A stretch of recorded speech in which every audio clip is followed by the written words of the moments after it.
I found out my rich wife planned to divorce me after spending 12 years building her company. So I sold my patent worth 75% stake in her company to her major competitor. 1 week later, she filed, then panicked when her plan completely backfired. If you've ever felt invisible in your own marriage, you'll understand what I mean when I say I became a ghost long before I disappeared.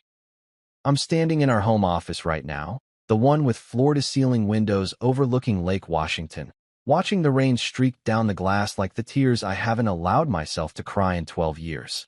My wife, Victoria, or Tori, as I used to call her when we were young and broke and stupidly in love, is downstairs in the kitchen, probably sipping her third espresso of the morning, scrolling through emails on the tablet I helped her pick out 5 years ago. She doesn't know I'm up here.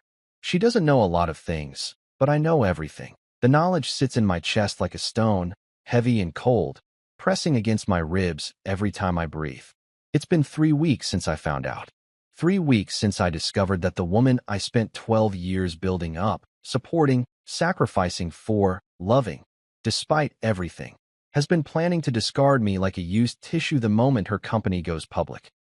3 weeks since I decided to do something about it. Let me back up. Let me tell you how we got here, because the story doesn't start with betrayal. It never does. It starts with love, or what I thought was love, back when we were both graduate students at MIT, back when Tori was brilliant and driven and beautiful in a way that had nothing to do with the designer clothes she wears now.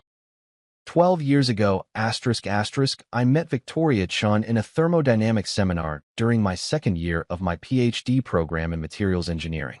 She was first-year business school, auditing the class because she wanted to understand the technical side of whatever venture she was planning. I remember thinking she was either incredibly ambitious or completely insane. Who takes thermodynamics for fun? She sat 3 rows ahead of me, and I noticed her because she asked questions. Good questions. The kind that made Professor Brennan pause and actually think before answering.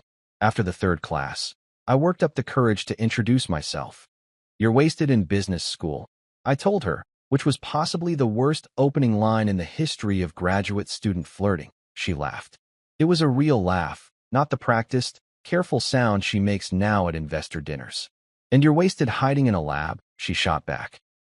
"When was the last time you talked to someone who wasn't made of equations?" "Tuesday," I said.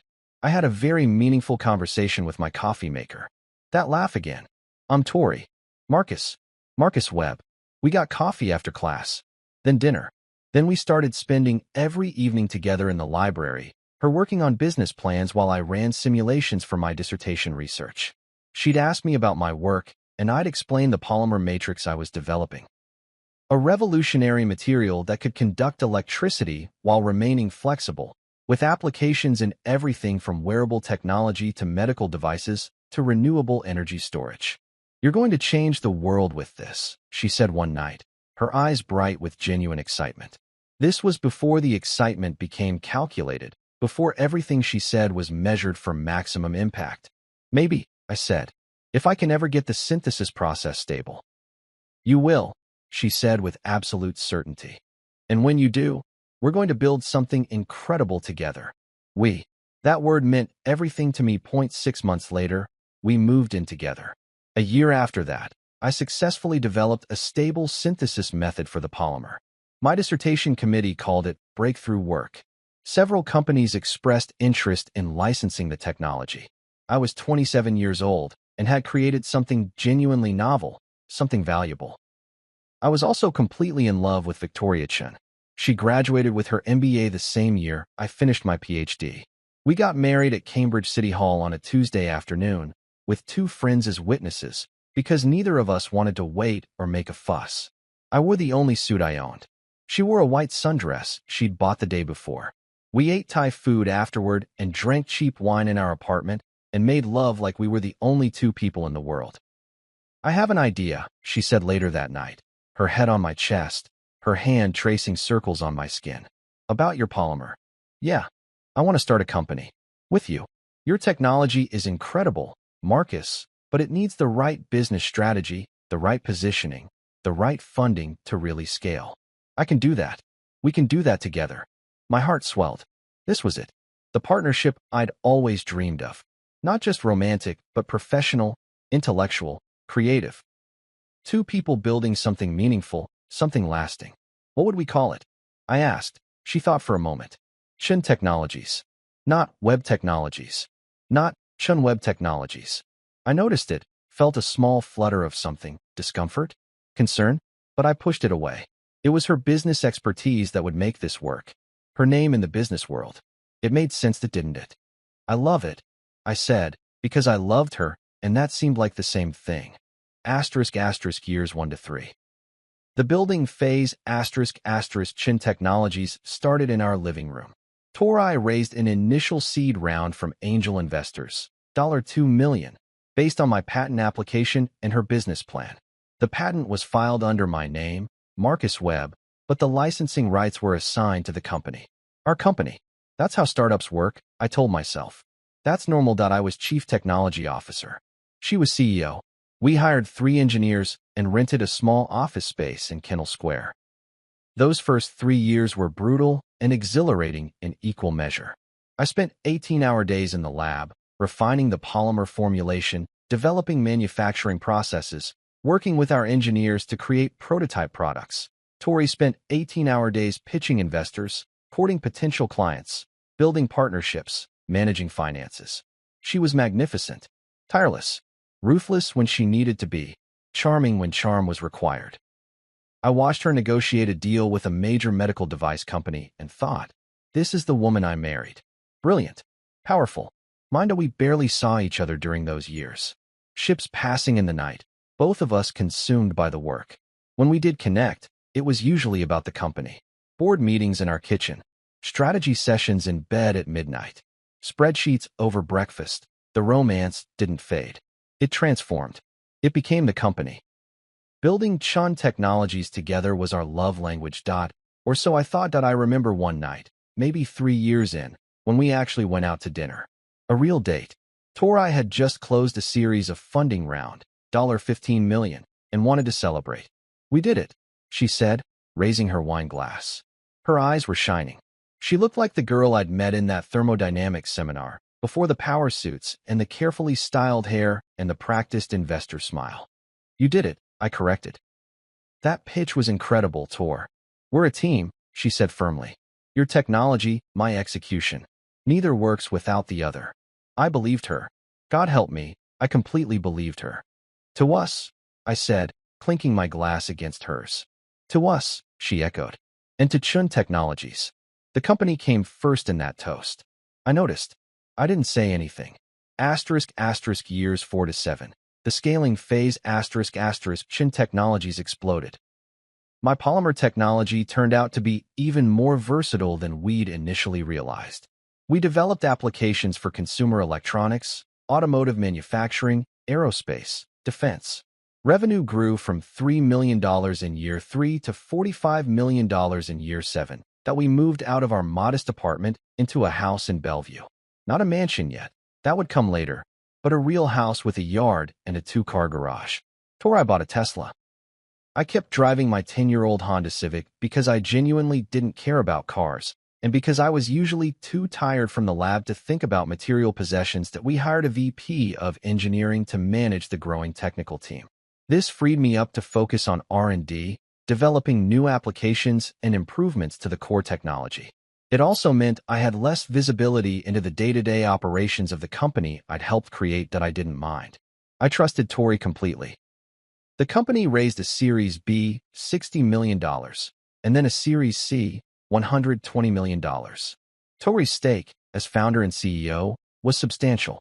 My stake, as CTO and patent holder, was also significant, roughly 15% of the company, which on paper was worth millions. On paper. In reality, I was salary capped by the board's compensation committee, which Tori chaired. I made $180,000 a year. Comfortable, certainly, but not lavish.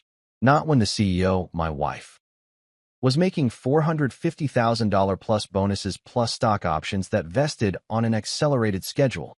It's about optics, she explained when I asked about the disparity. Investors want to see disciplined compensation structures. You'll make your real money when we exit, baby. That's when the equity pays off. It made sense. I wasn't in this for the money anyway. I was in it for the work, for the partnership, for the vision we'd built together. Except we weren't building together anymore, were we? I was in the lab. She was in boardrooms, at conferences, on CNBC talking about her company and her vision that I noticed the pronouns shifting. We became I in her interviews and presentations. Our technology became the technology we've developed at Chun Technologies, with no mention of the individual who actually developed it. Marcus Webb, PhD, holder of 17 patents, became our CTO in footnotes and org charts that I told myself it didn't matter. I told myself that public credit was less important than the actual work. I told myself that Tori loved me, that we were partners, that the success of Chun Technologies was our shared success regardless of who got the spotlight, that I told myself a lot of things. Years 8 to 11. The distance phase somewhere around year 8. I realized I was lonely. Not alone, I was surrounded by people at the office, working with talented engineers, collaborating on exciting projects. But lonely in the specific way you can only be lonely in a marriage that has become a business transaction.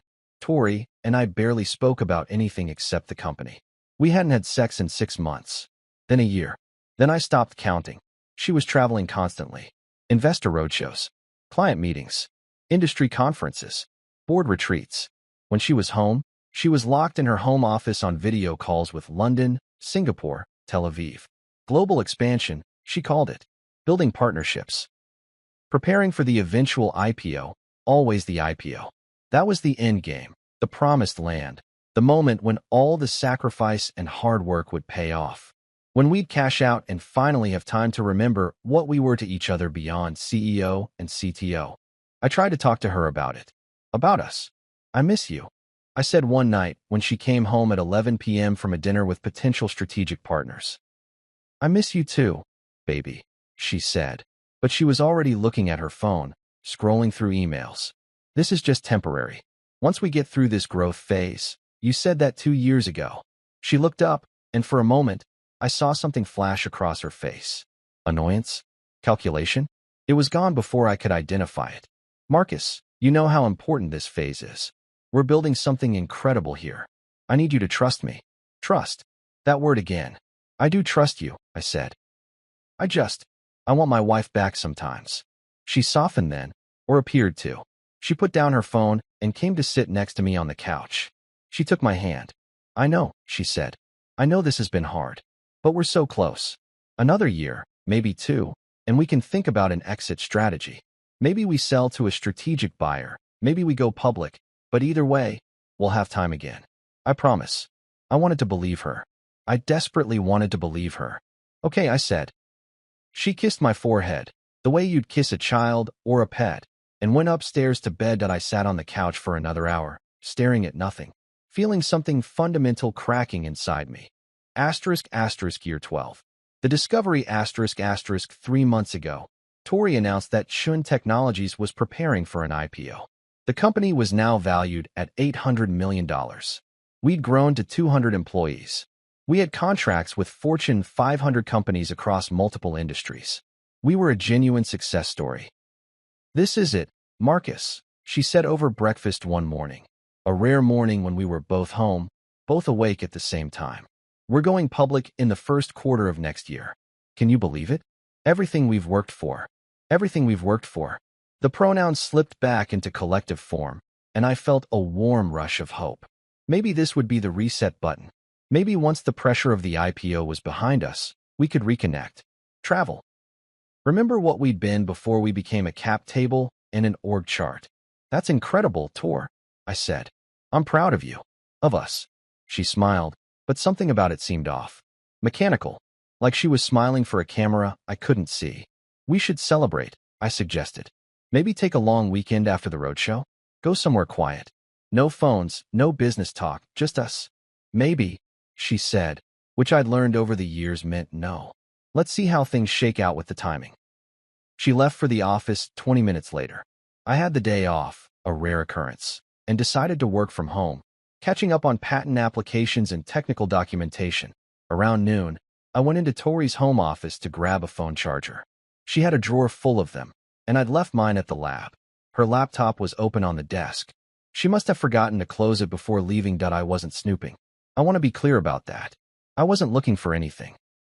I was reaching for the drawer when I bumped the mouse, and the screen lit up. An email was open. The subject line read, Project Sunset, Final Timeline. I should have looked away. Should have closed the laptop. Should have respected her privacy. But something about that subject line made my blood run cold. Project Sunset. I read the email. The email that changed everything. From Victoria Chun Victoria at chuntechnologies.com to Robert Kensington at kensington-legal.com cc. Jennifer Park at parkdivorcelaw.com. Date November 15th. Subject Project Sunset, Final Timeline. Robert and Jennifer thank you for the updated timeline. To confirm IPO filing February 15th, roadshow March 1st to 20th, pricing and public offering March 28th to 30th, lockup period begins April 1st, filing for dissolution of marriage April 5 *. This timing is critical. As we've discussed, the prenuptial agreement becomes void after 12 years of marriage, anniversary April 12th, which would entitle Marcus to 50% of all marital assets under Washington state law, including my founder's equity, by filing on April 5th, exactly 1 week before our 12-year anniversary. We ensure the prenup remains enforceable. Under its terms, Marcus is entitled to his existing equity stake, approximately 15% of company value, but has no claim to my founder's shares, 42% of company value. The IPO is expected to value the company at $1.2 to $1.5 billion. His 15% stake would be worth approximately $180 to $225 million post-IPO. This should be sufficient to avoid any claims of financial hardship in the divorce proceedings. Jennifer, please ensure all documentation is prepared for filing on April 5th. Robert, please continue with the IP review we discussed. Marcus's original patent expires in 3 years, but the improvements and applications patents developed by our internal team should be sufficient to maintain our competitive position even if he attempts to license the core technology elsewhere. One additional note. Marcus is not represented by counsel and is not aware of the prenuptial anniversary clause. He believes we are building our future together, his words. I'd like to maintain this impression until after the filing to avoid any complications with the IPO process. The last thing we need is a disgruntled CTO creating problems during the roadshow. Let's plan for a final review meeting on January 15. Best, Victoria *. I read that email 3 times. Then I read it again. Then I sat down on her desk chair because my legs wouldn't hold me anymore. Project Sunset. The dissolution of our marriage, planned with the same meticulous attention to detail she applied to board presentations and investor pitches. The timing. Filing exactly 1 week before our anniversary to enforce a prenuptial agreement I barely remembered signing. We'd been so young, so in love, so certain that our marriage was forever. The prenup had been her lawyer father's idea, a formality neither of us took seriously, except she'd been taking it very seriously. For how long? When did she decide this? When did our marriage become Project Sunset, a task to be completed, a problem to be solved, an obstacle to be eliminated at precisely the right moment to maximize her financial outcome? Marcus is not represented by counsel and is not aware of the prenuptial anniversary clause. He believes we're building our future together, his words. The mockery in that line, the casual cruelty of it, the way she'd weaponized my own earnest hope against me. I sat in that chair for 2 hours, staring at the screen, as 12 years of marriage reorganized themselves in my mind. Every sacrifice I'd made looked different now. Every time I'd set aside my own ambitions to support hers. Every time I'd accepted less compensation because we're building for the future together. Every lonely night and forgotten anniversary and canceled plan, all of it leading to this moment, April 5th. She was going to serve me with divorce papers exactly 1 week before our 12-year anniversary, while we were riding high on the success of an IPO built on my technology. In a company I'd helped create, protecting her wealth while leaving me with exactly what the contract entitled me to and not a penny more. She wasn't leaving because the marriage had failed. She was leaving because the marriage had succeeded. It had served its purpose. I'd helped her build a billion-dollar company, and now I was expendable. A liability, even. The last thing we need is a disgruntled CTO creating problems during the roadshow. I thought about confronting her, screaming at her, begging her to explain how the woman I'd loved could be capable of this kind of calculated betrayal, but I didn't do any of those things. Instead, I forwarded the email to my personal account. Then I deleted the sent message from her sent folder.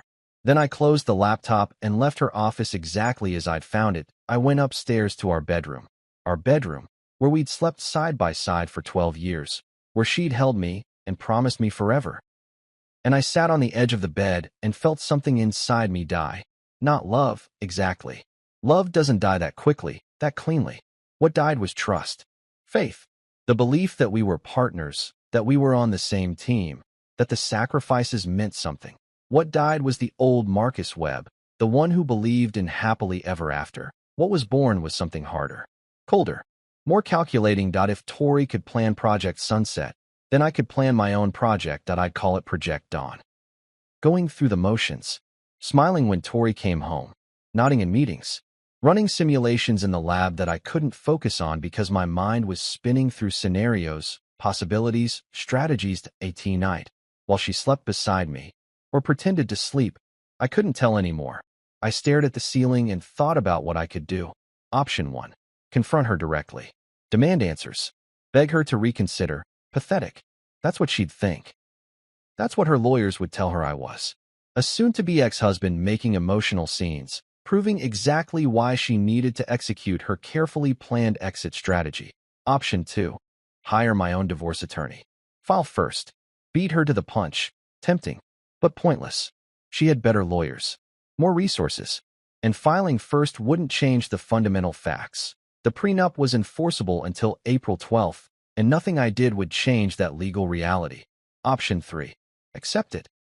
Take my 15% stake, walk away with $200 million, and start over. Many people would call that winning. Most people would kill for that kind of money. But it wasn't about the money. It was about the betrayal. It was about 12 years of my life spent building something I thought was ours, only to discover I'd been building her empire while she counted down the days until she could discard me. It was about the fact that she was planning to leave me with equity in a company I'd created while keeping the controlling stake for herself, which brought me to option 4. Option 4 required me to think like Tori. Cold, strategic, ruthless. Option 4 required me to understand exactly what gave Chun Technologies its value, and exactly how much of that value rested on intellectual property that I controlled. The patent portfolio analysis. I spent a weekend locked in my home office. Ironic, using the same space where I discovered her betrayal, reviewing every patent in the Chun Technologies portfolio. There were 47 patents total.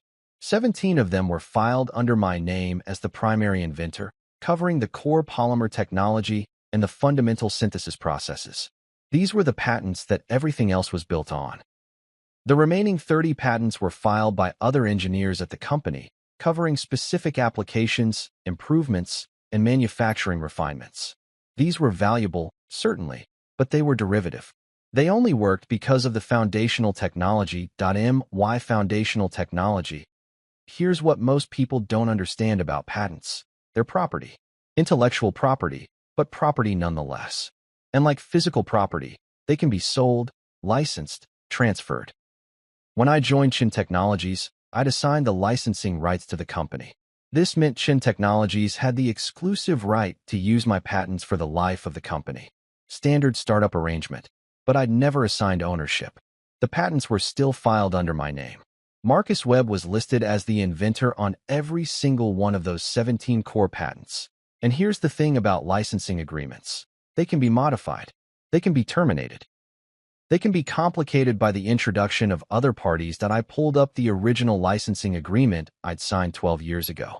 Tori's business school classmate had drafted it, a friend doing us a favor, keeping legal costs low when we were bootstrapping. The agreement granted Chun Technologies exclusive licensing rights to my patents for the manufacture and sale of products incorporating the polymer technology. In exchange, I received equity in the company and a seat as CTO. But there was a clause. Section 7.2. In the event of termination of licensor's employment with licensee for any reason, including but not limited to resignation, termination with or without cause, or dissolution of marriage between licensor and CEO, licensor retains the right to terminate this agreement with 90 days written notice. Dissolution of marriage. That clause had been Tori's idea. Just in case, she'd said at the time. If something happens to us, God forbid. We don't want the company tied up in a messy divorce. This keeps things clean. You keep your patents, the company keeps operating, everyone moves forward. It had seemed reasonable at the time. Protective, even. A way to ensure that our personal relationship and our business relationship stayed separate. She'd never imagined I'd find out about Project Sunset with enough time to use that clause against her. If I terminated the licensing agreement, Chun Technologies would lose access to the core polymer technology 90 days later. They couldn't manufacture any of their current products. They couldn't fulfill any of their existing contracts. They couldn't proceed with the IPO. The entire company would collapse. But that was nuclear option territory. Mutually assured destruction. Yes, I'd destroy her carefully planned exit, but I'd also destroy my own equity stake. $200 million turning to zero. Revenge, but at what cost? Unless I didn't just terminate the licensing agreement. Unless I transferred it somewhere else. The competitor Nexus Materials was Chun Technologies' largest competitor. They'd been trying to develop their own version of my polymer for years, but their synthesis process was inefficient and expensive. They had maybe 20% of the market share that we had, but they had deep pockets. Nexus was owned by Harrington Industries, a multinational materials conglomerate with annual revenue of $40 billion. They had the resources to scale production of my polymer technology globally, to undercut Chun Technologies on price, to dominate the market. All they lacked was the technology itself. That I could give them that technology. That I looked up Nexus Materials CEO, Dr. Patricia Moreno, a chemical engineer with an impressive resume and a reputation for aggressive business tactics. She'd been quoted in trade publications talking about how Nexus was committed to competing in the advanced polymer space and exploring all strategic options to enhance our technical capabilities. I drafted an email Dr. Moreno. My name is Marcus Webb. I'm the inventor of the polymer technology currently licensed exclusively to Chun Technologies. I'm interested in discussing a potential licensing arrangement with Nexus Materials. Would you be available for a confidential conversation? Best regards, Marcus Webb, PhD. I stared at that email for 20 minutes before sending it. This was it. The point of no return. Once I sent this email, I was committed to a path that would destroy everything Tori had built. Everything we'd built together. Except it wasn't we anymore, was it? It had never been we. It had been her, using me, using my work, building her empire on my innovations while planning the exact date she'd kick me to the curb. I hit send. Patricia Moreno replied within 2 hours. The meeting we met at a hotel bar in downtown Seattle, neutral territory, both of us dressed in civilian clothes rather than business attire. I got there early and ordered a whiskey I didn't drink, just held the glass and watched the door. Patricia Moreno was in her mid-50s, with gray-streaked hair pulled back in a neat bun and sharp eyes that missed nothing. She sat down across from me and ordered sparkling water. Dr. Webb, she said. This is an unexpected pleasure. Call me Marcus. Patricia. She studied me for a moment. I'll be honest, Marcus. When I got your email, I had to read it 3 times to make sure I wasn't misunderstanding. You are currently the CTO of Chun Technologies, correct? Correct. And you're interested in discussing licensing your patent portfolio to my company, which is your current employer's primary competitor. Also correct. That's unusual. My situation is unusual. She leaned back, still watching me. I'm listening. I took a breath. This was it. The moment where I either turned back or committed fully to the path of calculated revenge. In approximately 4 months, I said, my wife, Victoria Chun, CEO of Chun Technologies, is planning to file for divorce.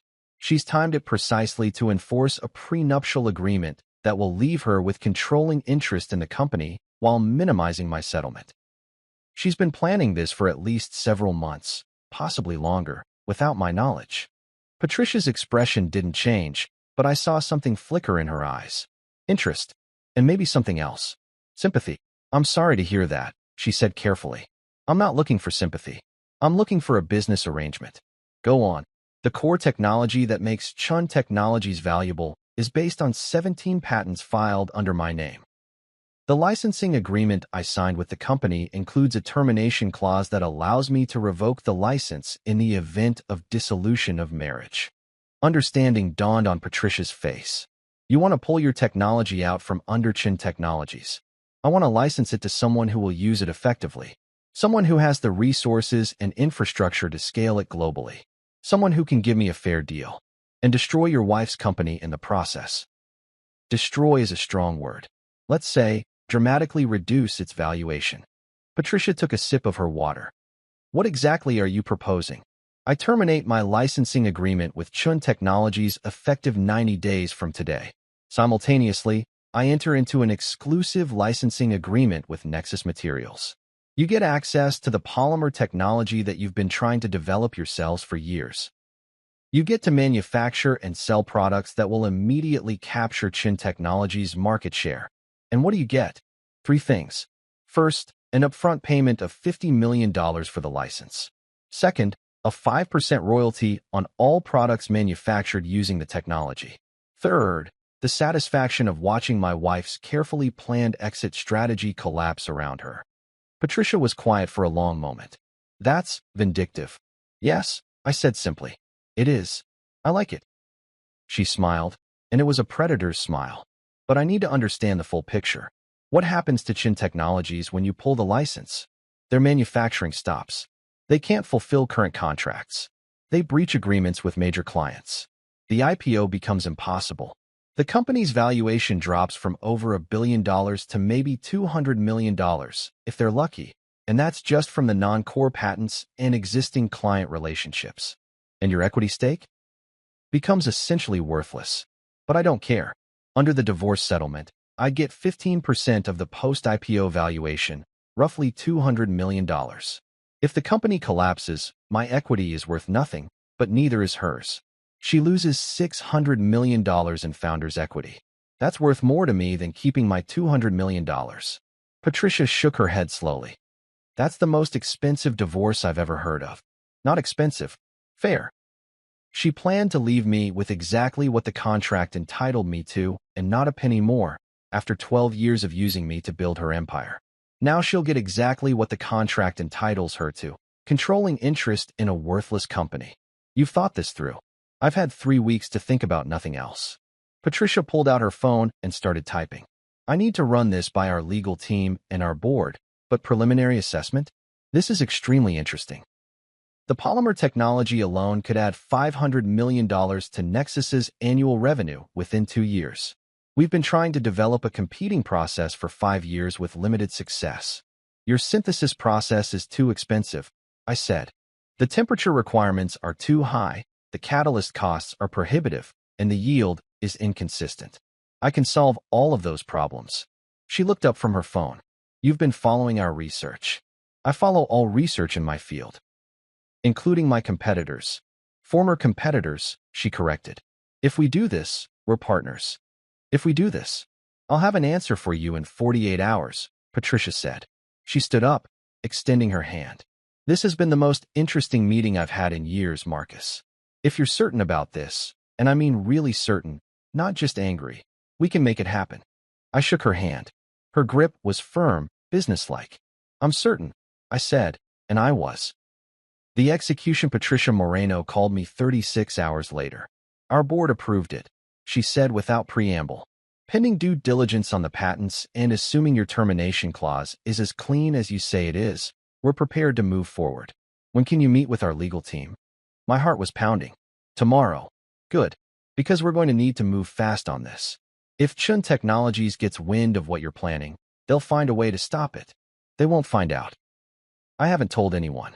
My wife has no idea I know about her plans. Keep it that way. I met with Nexus's legal team in a conference room at the Harrington Industries Seattle office. 3 lawyers, Patricia, and the CFO of Nexus Materials. They'd already reviewed my patents and the licensing agreement. "It's clean," the lead attorney said. Her name was Sarah Vance, and she had the kind of sharp, precise manner that suggested she didn't waste words. "The termination clause is unambiguous. In the event of dissolution of marriage, you have the right to terminate with 90 days' notice. No qualifications, no restrictions." "What about his employment contract?" the CFO asked. "Separate issue," Sarah said. "He can be terminated as CTO, but that doesn't affect patent ownership or the licensing agreement. The two are deliberately kept separate. Ironically, probably at Mrs. Chin's insistence to protect the company in case of divorce. She didn't imagine I'd use it this way," I said. "No one would," Patricia said. "It's brilliant and terrible in equal measure." Sarah pulled out a contract. "Here's what we're proposing. Exclusive licensing agreement for all 17 patents, plus any improvements or derivative works you develop. Upfront payment of $50 million, wired to an account of your choosing upon signing. 5% royalty on gross revenue from products incorporating the technology, paid quarterly. Agreement is for 20 years, renewable." I read through the contract carefully. It was fair. More than fair. Nexus was betting that my technology would make them the dominant player in the advanced polymer market, and they were willing to pay accordingly. "What's the timeline?" I asked. "We can sign today," Sarah said. "You file termination notice with Chun Technologies tomorrow. 90 days from tomorrow, their license expires and ours becomes effective. The IPO roadshow starts in 3 months," I said. "Tori, Victoria, is planning to file for divorce right after it closes." "Then the timing is perfect," Patricia said. "She'll file, thinking she's secured her $600 million founder's equity. 1 week later, you file termination notice. By the time she realizes what's happening, it's too late to stop it. She'll try to fight it in court," the CFO said.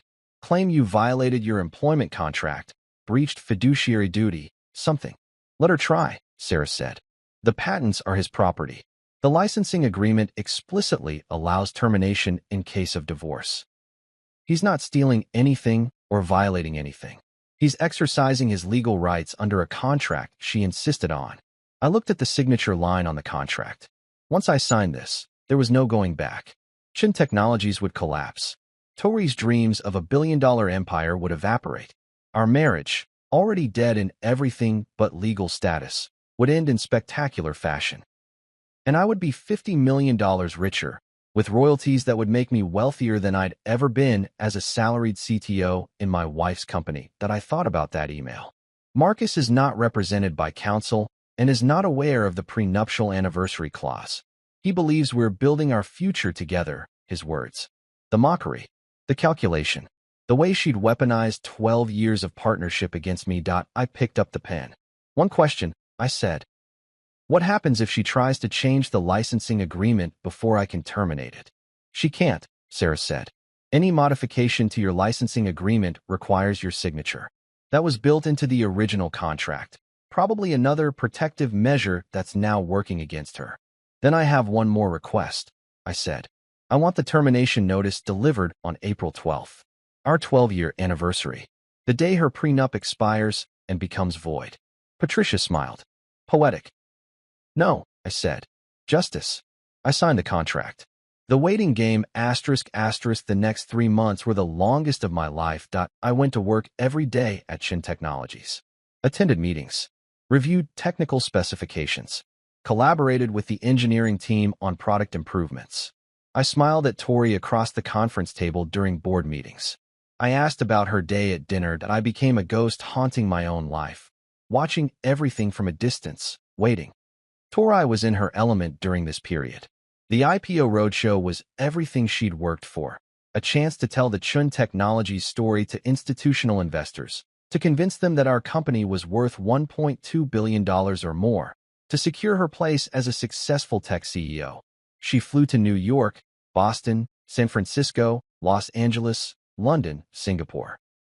She came home exhausted and exhilarated, talking about the conversations she'd had, the commitments she'd secured, the validation of seeing sophisticated investors recognize the value of what she'd built. That I listened and nodded and said supportive things, all while knowing that in a few weeks, it would all come crashing down.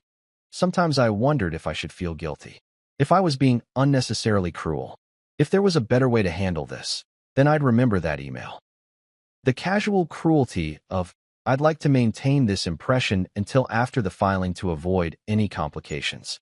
The way she'd reduced 12 years of marriage to a project to be managed, a problem to be solved, an obstacle to be removed at precisely the right moment, and oh, I wasn't being cruel. I was being fair. She'd planned to take everything while leaving me with exactly what the contract allowed. Now I was doing the same. April 5th. The filing I was in the lab when it happened. Running stress tests on a new polymer formulation, completely absorbed in the work, when my phone buzzed with a notification to an email from a law firm I didn't recognize. Park & Associates, Divorce and Family LAW. My hands were shaking as I opened it. Dear Dr. Webb, we represent Victoria Chun in the matter of the dissolution of her marriage to you. Please find attached a petition for dissolution of marriage filed today in King County Superior Court. MS. Chun has requested an amicable and expeditious resolution of this matter. We encourage you to retain counsel and contact our office at your earliest convenience to discuss settlement terms. Sincerely, Jennifer Park. Attached was the petition. 60 pages of legal language boiling down to, your wife wants a divorce, and here's exactly how little you're entitled to. I'd been expecting this for months. Planning for it. Preparing for it. But seeing it in writing, seeing petitioner Victoria Chun seeks dissolution of marriage to respondent Marcus Webb on grounds of irreconcilable differences, made it real in a way that all my abstract knowledge hadn't. She'd really done it. Filed for divorce 1 week before our 12-year anniversary, exactly as planned, exactly as outlined in that email I'd read 3 months ago, that I sat down on a lab stool and read through the petition carefully.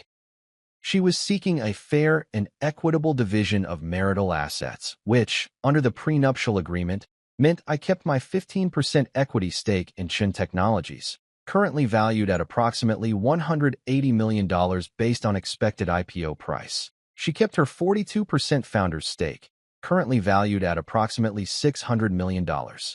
We'd split joint assets like the house, cars, savings, maybe $3 million total. No spousal support in either direction on paper. It was reasonable. I was walking away from the marriage with nearly $200 million. Most people would call that winning the divorce lottery, but I wasn't most people.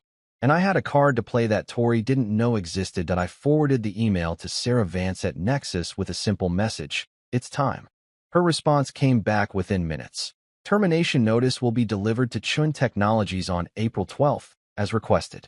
The $50 million has been wired to your account. Congratulations, Marcus. And I'm sorry for what you're going through. I didn't want sympathy. I wanted justice. I wanted Tori to feel exactly what I'd felt reading that email 3 months ago. The sudden, nauseating realization that the future she'd planned, the security she'd counted on, the partnership she'd taken for granted, was actually built on sand. That I replied to Jennifer Park's email. I'm not contesting the divorce. I'll retain counsel, and we can work out the details. Then I went home, packed a bag, and checked into a hotel. I couldn't spend another night in that house, in that bed, pretending everything was normal. I texted Tori. Got the papers. I'm staying at a hotel for a few days to give us both space. Let's talk this weekend. She replied immediately. I'm sorry it came to this. You've been an amazing partner. Let's make this as painless as possible. Amazing partner. Past tense. As if our 12 years together were already history, already boxed up and labeled and put away. I didn't reply. April 12th. The anniversary I woke up in my hotel room on our 12-year anniversary and ordered room service breakfast I didn't eat. I showered and dressed in jeans and a t-shirt. No need for professional clothes today. I wasn't going to the office. Instead, I sat on the bed with my laptop and waited at 9 a.m. Sarah Vance sent me an email with an attachment. Termination notice delivered via courier to Chun Technologies at 8:45 a.m. Copy attached for your records. The notice was brief and devastating. Victoria Chun, CEO Chun Technologies, Inc. ***Re. Termination of patent licensing agreement ***. Dear Ms. Chun, pursuant to Section 7.2 of the Patent Licensing Agreement dated April 12, 2013. I hereby provide notice of termination of said agreement effective 90 days from today's date. As of July 11, 2025, Chun Technologies Incorporated will no longer have licensed access to the following patents list of 17 patent numbers. This termination is exercised under the dissolution of marriage clause and is in accordance with all terms of the original agreement. Sincerely, Marcus Webb, PhD. I imagine Tori receiving that notice, opening it in her office, probably expecting routine correspondence, maybe thinking about the IPO closing that was scheduled for 2 weeks from now. Reading it once, not understanding. Reading it again, understanding flooding in like cold water. Realizing what I'd done. My phone rang 30 seconds later. Tori's name on the screen. I let it go to voicemail. It rang again immediately.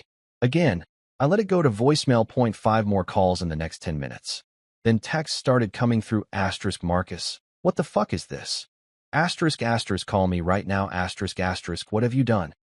We need to talk immediately, Marcus, please. We can work this out. I'm coming to the hotel. I turned off my phone. The fallout. Days 1-3, I stayed in the hotel for 3 days with my phone off, ordering room service and watching the news and waiting for the universe to catch up to what I'd set in motion. On day 2, I finally turned on my phone to find 247 missed calls, 89 text messages, and 34 voicemails. Most were from Tori, escalating from angry to pleading to desperate. You can't do this. The board is threatening to sue you. Our lawyers say you're breaching your fiduciary duty. Marcus, please. Everything we built. I know you're angry about the divorce, but this is insane. You're destroying the company.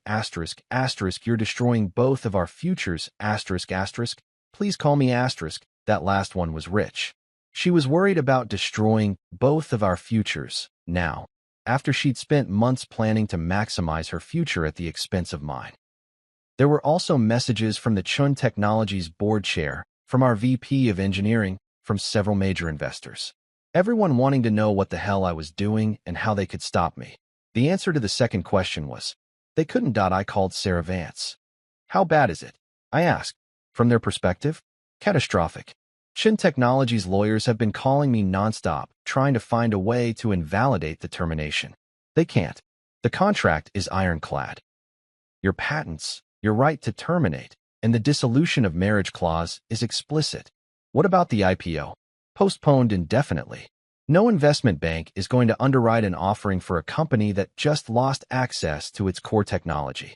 The valuation has already dropped from $1.2 billion to maybe $300 million, and that's being generous. In Nexus, we're ramping up production facilities. With your patents, we can start manufacturing within 60 days. By the time Chun Technologies figures out a workaround, if they even can, we'll have captured most of their market share. Good. Marcus. Sarah paused. Are you okay? I know this must be difficult.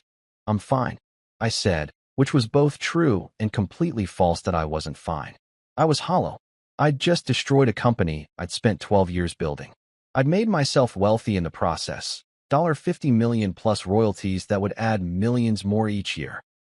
But I'd also burned down everything that my marriage had been built on, but I was also oddly at peace. Because Tori was feeling now what I'd felt 3 months ago, betrayed, blindsided, watching her carefully planned future collapse in real time. I need to talk to her, I said. Can you be on standby in case there are legal issues? Of course. But Marcus? Don't agree to anything without running it by me first. She's going to be desperate, and desperate people make dangerous offers. Understood. I texted Tori, coffee tomorrow morning, 9 a.m. at the Starbucks on Pine. Come alone. Her response was immediate. I'll be there. The confrontation. I got to the coffee shop 20 minutes early and chose a table in the back corner. Neutral ground. Public enough that she couldn't make a scene, private enough that we could talk. Tori arrived exactly on time. She looked terrible, hair pulled back in a messy bun, minimal makeup, wearing jeans and a sweater instead of her usual power suits. I'd never seen her look so undone, She sat down across from me without ordering coffee. Marcus, she said, and her voice cracked. What have you done? I exercised my rights under the licensing agreement. You're destroying everything we built. Everything you built, I corrected. That's how you always phrased it in interviews. My company. My vision. The technology we developed at Chun Technologies. She flinched. It was positioning for investors. You know that. I know a lot of things now. I know that you've been planning to divorce me for at least 3 months, probably longer. I know you timed the filing to enforce the prenup. I know you expected me to just accept my 15% stake and walk away while you kept your $600 million empire. Her face went pale. How did I find out? I read your email. Project Sunset. Very clever code name. Marcus, I can explain. No, I said, and my voice was harder than I'd ever heard it. You can't explain. There's no explanation that makes this okay. You spent 12 years letting me believe we were partners, that we were building our future together, while you were actually just using me until you didn't need me anymore. That's not fair, she said, but there was no conviction in it. Isn't it? Tell me, Tori, when did you decide? When did you decide that our marriage had an expiration date? Was it year 5? Year 10? Or was it always the plan? Marry the guy with the brilliant technology, build an empire on his work, then discard him at precisely the right moment to maximize your payout. She was crying now, real tears streaming down her face. It wasn't like that. I loved you. I do love you. You loved what I could do for you. My technology. My willingness to support your ambitions at the expense of my own. My convenient obliviousness to what you were planning. So you decided to destroy the company? To destroy everything I've worked for. I destroyed what was built on a lie, I said. The company still exists. It still has value. It still has 30 patents that don't belong to me. It still has your brilliant business mind and your incredible investor relationships. You can rebuild. You know that's not true. Without the core technology, we're nothing. We can't fulfill our contracts. We can't compete with. She stopped, understanding dawning. Nexus. You licensed to Nexus. I did. You sold your patents to our competitor. I sold access to my patents. I corrected. The patents still belong to me. But yes, Nexus now has the exclusive license. They're ramping up production. They'll be the dominant player in the advanced polymer market within 2 years. And you? What do you get? $50 million upfront. 5% royalty on gross revenue. Financial security for life. She laughed bitterly. You would have had that anyway. Your equity stake was worth $200 million. After the IPO. After you'd maximized your own payout. After you'd left me with exactly what the contract entitled me to, and not a penny more. I leaned forward. This way, I get paid for my actual contribution. My work. My patents. Not your generosity or your lawyer's calculations of what I deserve. So this is revenge. This is justice. Justice. Her voice rose. You're destroying dozens of people's jobs, Marcus. The engineers who worked for us. The support staff. The investors who believed in us. All because you're angry at me. I'm destroying a company that was built on a lie. Those engineers will get jobs at Nexus or somewhere else. The support staff will find new positions. The investors will take a loss, but they knew the risks. And you? You'll still walk away with tens of millions from your remaining equity stake. You'll be fine. I won't be fine. She was openly sobbing now. This was my life's work. My dream. Everything I've worked for since business school. Then you know how I felt when I read that email, I said quietly. When I realized that 12 years of my life, 12 years of partnership and sacrifice and love, were just stepping stones in your career plan. That I was disposable. A problem to be managed. She didn't have an answer for that. We sat in silence for a long moment. This woman I'd loved for 12 years, who I'd married in a courthouse on a Tuesday, who I'd built a life with, who I'd thought was my partner. She wasn't crying anymore. She'd composed herself, and I could see her shifting into CEO mode. Problem solving. Strategy. What would it take, she asked. What would it take for you to reverse the termination? Nothing. The decision is final. I'll give you more equity. 25%. 30%. Whatever you want. I don't want your equity. It's worthless now. I'll restructure the company. Make you co-CEO. Equal partners. I don't want to be your partner. Not anymore. Then what do you want? She demanded. Do you want me to beg? Do you want me to say I'm sorry? Fine. I'm sorry, Marcus. I'm sorry for everything. I'm sorry I hurt you. I'm sorry I planned badly. I'm sorry I ever sent that goddamn email. Is that what you want to hear? I said slowly, for you to understand what you did. Not just the planning, not just the betrayal. I want you to understand that you took 12 years of someone's life, someone who loved you completely, and you treated them like a resource to be optimized and then discarded. I want you to sit with that, to really feel it. I do feel it, she whispered. Marcus, I do. I fucked up. I was so focused on the business, on the success, on building something that mattered, that I lost sight of what really mattered. Us. Our marriage. You. Too late. It doesn't have to be. We can fix this. We can fix us and fix the company. Just, please reverse the termination. We'll renegotiate everything. Fair split of the company. Real partnership. I'll cancel the divorce filing. We can start over. I looked at her, really looked at her, and saw someone I didn't recognize. Or maybe someone I'd never really known.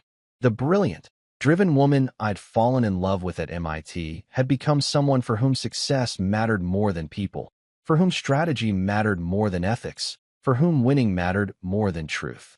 I don't want to start over with you, I said. I want to start over without you. Marcus, the divorce can proceed. You can have the house. I don't want it. I don't want anything that reminds me of this. You'll still have equity in what's left of Chun Technologies. Maybe you can salvage something. But my patents are licensed to Nexus now, and that's final. I stood up to leave. I loved you, she said, one last desperate attempt. I really did love you. Maybe, I said, but not enough, and definitely not right. I walked out of the coffee shop and didn't look back. The legal battle, that wasn't. Tori's lawyers tried everything to invalidate the termination. They argued breach of fiduciary duty. Sarah's team pointed out that I was exercising rights under a contract that Chun Technologies had insisted on, and that fiduciary duty doesn't prevent someone from enforcing their own contractual rights. They argued that I'd acted in bad faith by not disclosing my plans. Sarah's team pointed out that Tori hadn't disclosed her divorce plans either, and that the licensing agreement had no requirement for advance notice beyond the 90 days I provided. They tried to get an injunction to delay the termination. The judge reviewed the contract and said, "This is a private licensing agreement between two parties, one of whom is exercising a clearly stated termination right. I see no grounds for court intervention." They threatened to sue for damages.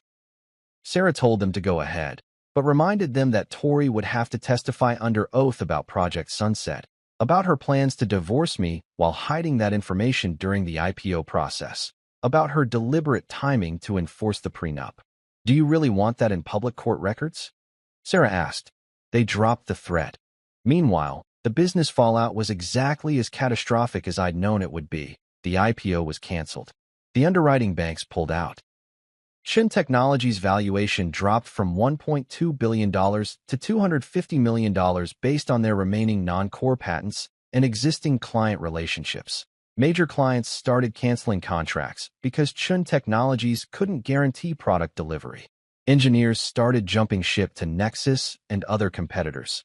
The board held an emergency meeting and voted to remove Tori as CEO. She fought it, but with the company in freefall and her decision-making now questioned by everyone, she lost. They brought in a turnaround specialist to try to salvage what was left. That I watched it all from a distance, living in my hotel room, working with Nexus on the technology transfer, slowly rebuilding my life. That I didn't feel triumphant. I didn't feel victorious. I felt empty, but I also felt free. Month 2. The reckoning the divorce was finalized in early June. Quick and relatively painless, because Tori no longer had any leverage. Under the original prenup, I would have gotten my 15% equity stake, originally worth $180 million. Now worth maybe $35 million, and nothing else. But the prenup had expired on April 12th, our 12-year anniversary, which meant Washington state community property law applied. Which meant everything acquired during the marriage was split 50/50, including what was left of Chun Technologies. Tori's lawyers argued that my actions had deliberately reduced the marital estate, and I shouldn't benefit from that. My lawyers, I'd hired excellent lawyers with some of that $50 million from Nexus, argued that I'd exercised my independent property rights, and that the reduction in Chun Technologies' value was a result of Tori's decision to file for divorce, not my decision to enforce my licensing agreement. The judge sided with me. Final settlement. I got 50% of what remained of Chun Technologies, about 30% of the total company. She got 50%, about 27% of the total company, after dilution from investor rights. We split other marital assets evenly in the end. We each walked away with about $40 million in Chun Technologies equity, a far cry from the $600 million she'd been expecting for herself and the $180 million she'd planned to leave me with. I also had my $50 million from Nexus, plus royalties that were already generating several million per quarter as they ramped up production, that I was worth over $60 million and growing. More money than I'd ever imagined having. Tori was worth about $40 million. Still wealthy by any measure. Still able to live comfortably for the rest of her life. But not the tech mogul she'd planned to be. Not the billionaire CEO. Not the success story she'd crafted so carefully. Just another divorced entrepreneur who'd lost her company. Month 4. The reflection: I bought a small house on Bainbridge Island. Nothing ostentatious. 3 bedrooms, water view, quiet neighborhood. I set up a home lab in the basement and started consulting for various companies, helping them solve materials engineering problems. That I also started working with Nexus more formally. They offered me a position as chief scientific advisor. Part-time, well-compensated, complete freedom to work on whatever interested me. I took it. Patricia Moreno became something like a friend. She'd invite me to dinner occasionally, never asking about Tori or the divorce, just talking about science and business and life. You know, she said one evening, I've been doing this for 30 years. Building companies, competing in the market, winning and losing. I've never seen anyone execute a business move quite like what you did. It wasn't about business, I said. Wasn't it? You identified leverage you didn't know you had. You used it strategically. You timed it perfectly. You secured your own position while neutralizing a threat. That's business at its most fundamental. It was personal. Business and personal aren't as different as we pretend, Patricia said. The best business decisions are the ones that recognize human psychology, human relationships, human behavior. Victoria Chun treated you as a resource instead of a partner. You responded by demonstrating that you were never just a resource. That's both personal and business. I thought about that. Do you regret it? She asked. No, I said immediately. Then, more honestly, sometimes. When I can't sleep and I think about all the people who lost their jobs, all the investors who lost money, the engineers I worked with who had to find new positions. Most of them came to work for us. Patricia reminded me. Better salaries, better benefits, more opportunities for advancement. Nexus has grown by 40% in the last 3 months. We're hiring like crazy. Those engineers are fine. I know, but that's not what really bothers you. She was right. What bothered me, late at night in my new house, was the ghost of what could have been. If Tori had been honest with me, if she'd said, Marcus, I'm not happy. I don't think this is working. Let's figure out a fair way to separate. If she'd treated me like a partner instead of a problem that we could have negotiated. Split the company fairly.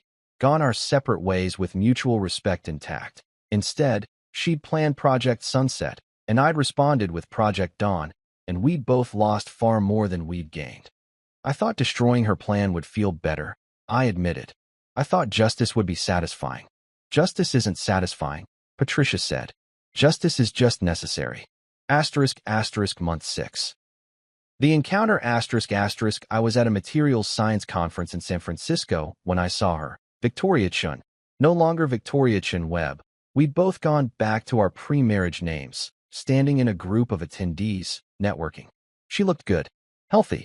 She'd let her hair grow longer, and she was smiling at something someone was saying. She saw me at the same moment I saw her. For a few seconds, we just stared at each other across the conference hall. 12 years of history, 6 months of warfare, everything we'd been and done and destroyed, hanging in the air between us. Then she excused herself from her conversation and walked over. Marcus. Tori. I didn't know you'd be here. I'm keynoting tomorrow. Session on polymer applications in renewable energy. Of course you are. She smiled slightly. You always were brilliant with applications thinking. Thank you. Awkward silence. What do you say to the person who planned to carefully discard you, who you then destroyed in retaliation? What's the proper etiquette for that? I heard you're consulting now, she said finally, and working with Nexus. I am. I started a new venture. Early stage. Business operations consulting for tech startups, helping other founders avoid the mistakes I made. That's good. It's humble, she said, but it's honest work, and I'm good at it. Another silence. Marcus, she said, and her voice was softer now. I owe you an apology. A real one, not the desperate one I gave you at that coffee shop. You don't? Yes, I do. Please. She took a breath. What I did was unforgivable. Not just the planning, not just the timing, but the fundamental disrespect of treating you like an asset instead of a person. Like a problem to be managed instead of a partner to be valued. You deserved so much better than that. I didn't know what to say. I've spent the last 6 months in therapy, she continued, trying to understand how I became someone who could do that, who could rationalize it, who could look at 12 years of marriage and see it primarily as a business obstacle. And what did you learn? That success became more important to me than integrity. That I confused building a valuable company with building a valuable life. That I took someone who loved me and turned them into a tool for my ambitions. She met my eyes. I'm sorry, Marcus. Truly, deeply sorry. I'm sorry too, I said, and meant it. For the collateral damage. For the engineers who lost their jobs. For the investors who lost money. They were collateral damage in my plan too, she said. You just revealed the instability I'd built into the foundation. If it hadn't been this, it would have been something else eventually. Maybe. I see now what I couldn't see then, Tori said. That you were never just the CTO. You were the foundation of everything. The technology, yes, but also the integrity. The genuine partnership. The belief that we were building something meaningful together. When I lost sight of that, when I started planning my exit, I lost everything that actually mattered. You'll rebuild, I said. You're too talented not to. Maybe. But I won't make the same mistakes. She smiled sadly. I won't confuse success with happiness again. I won't treat people like assets again. And I won't plan Project Sunsets again. Good. For what it's worth, she said, what you did, with the patents, with Nexus, with the timing, it was brilliant. Cruel, but brilliant. I would have done the same thing. That's not actually a compliment. She laughed, a real laugh, the kind I remembered from MIT. No, I suppose it's not. She held out her hand. Truce? Or at least mutual respect for equally calculating revenge. I shook her hand. Truce. She left, disappearing back into the conference crowd, and I stood there feeling something shift inside me. Not forgiveness, exactly. Not reconciliation. But maybe the beginning of letting go. I'm writing this from the deck of my house on Bainbridge Island, watching the ferry cross the sound in the late afternoon sun. It's been exactly 1 year since I discovered Project Sunset. 1 year since my marriage ended. 1 year since I destroyed a billion-dollar company and rebuilt my life from the ashes. If you've ever felt invisible in your own marriage, you'll understand what I mean when I say recovery isn't about healing the wound. It's about accepting that the wound happened, that it changed you, that you're not the person you were before. I'm not the Marcus Webb who met Victoria Chun in a thermodynamics seminar. I'm not the Marcus Webb who believed that love and partnership were the same thing. I'm not even the Marcus Webb who signed that licensing agreement 12 years ago, never imagining it would become the weapon that ended everything. I'm someone new, someone harder, someone who understands that trust is earned, not assumed. That partnership requires reciprocity, not just shared goals. That love, real love, doesn't keep a ledger of contributions and benefits and optimal exit timing. Chin Technologies still exists, barely. The board brought in new management. They're focusing on their non-core patents, trying to develop new applications without access to my polymer technology. Last I heard, they'd stabilized at around $150 million in valuation. Not the billion-dollar empire Tori dreamed of, but a sustainable business. Tori's new consulting venture is doing well. She's become something of a cautionary tale in the tech world, the CEO who lost her company in a divorce. But she's using that experience to help other founders navigate the intersection of business and personal relationships. There's a certain irony in that we're not friends. We'll never be friends. But we're not enemies either. We're two people who built something beautiful and destroyed it through our own flaws, our own calculations, our own inability to be honest when honesty mattered most. Nexus Materials is thriving. My polymer technology is now the industry standard. We're developing applications I never imagined when I was stuck in that lab at MIT, chasing stable synthesis processes, medical devices that save lives, renewable energy storage that's making solar and wind more viable, aerospace applications that are reducing weight and improving efficiency. My work matters. It's making a difference. And I'm finally getting credit for it. I'm also dating again. Nothing serious yet, but I'm learning to trust again. Learning to be vulnerable again. Learning that not everyone has a project sunset hidden in their email drafts. The royalty checks from Nexus come quarterly. Last quarter, I made $3.7 million. This quarter, it's projected to be $4.2 million. That money feels different from the equity I thought I had in Chin Technologies. It's not paper wealth that could evaporate in a market downturn or a bad board decision. It's payment for actual value created. For my work. For my contribution, it's fair. The lesson, if you're reading this and recognizing elements of your own relationship, the slow drift into becoming business partners instead of life partners, the unspoken resentments, the calculations, the secret plans.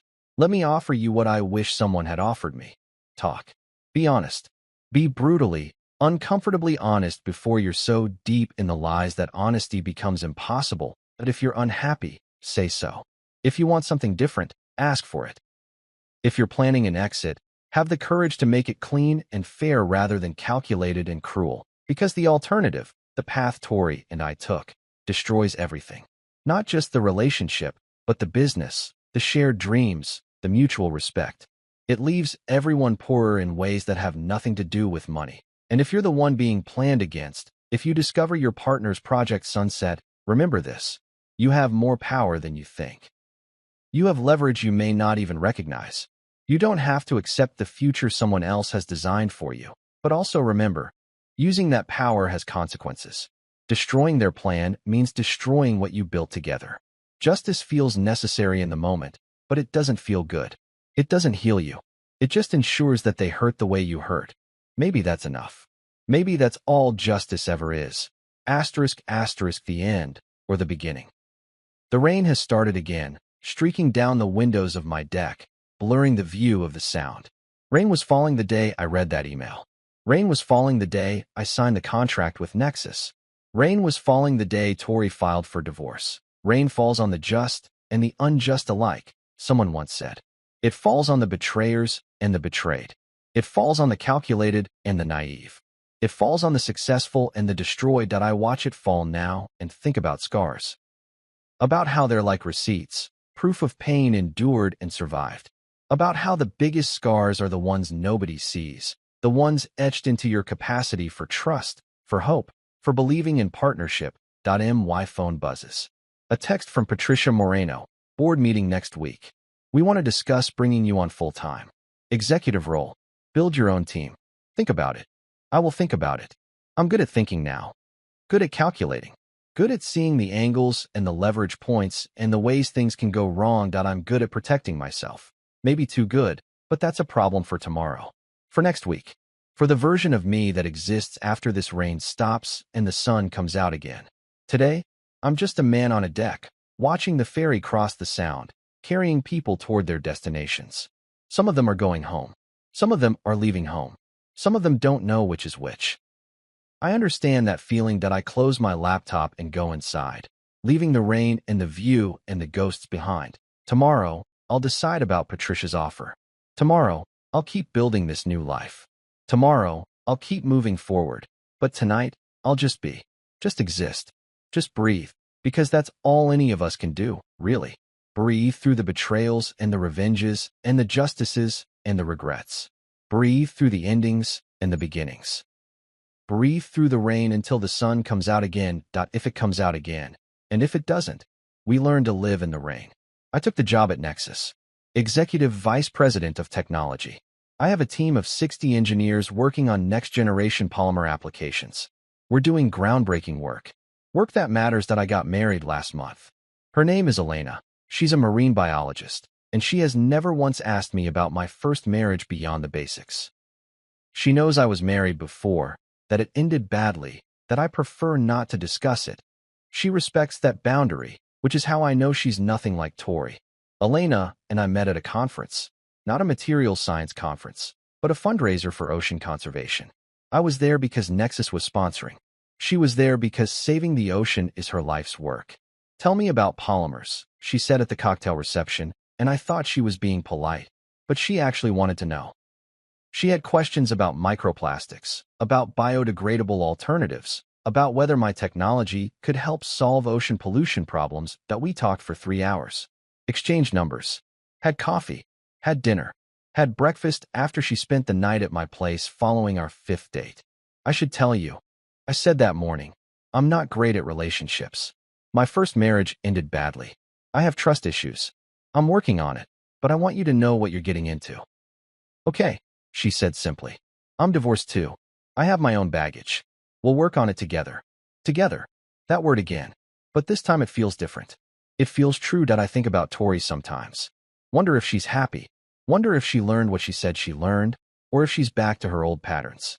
Wonder if she thinks about me, about what we had, about what we destroyed. Mostly, I don't think about her at all. That I think about Elena and the life we're building. I think about my work at Nexus and the problems we're solving. I think about the future, not as something to be calculated and optimized and planned down to the day, but as something to be discovered and experienced and shared. That I think about trust and how it's not something you give once and never question. It's something you build daily, through small, honest actions, through vulnerability, through showing up. That I think about revenge and how unsatisfying it ultimately was. Yes, I stopped Tori from executing her carefully planned betrayal. Yes, I ensured she didn't walk away with everything while leaving me with scraps.